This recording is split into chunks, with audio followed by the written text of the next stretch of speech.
Шаардын тургундарынын атынан ушундай бекер энген, бекер ушундай дем алдыруучу концентраторлорду алып келип шаарыбызда коюп бериптир.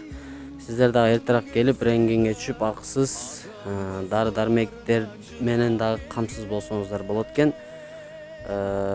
Жалпы эле ушул Жалал Абад шаарынын атынан ыраазычылык айтабыз ушул фондко. Жамандын артынан жакшы келет, абалыңды сурап турган, бул күндө адамга адам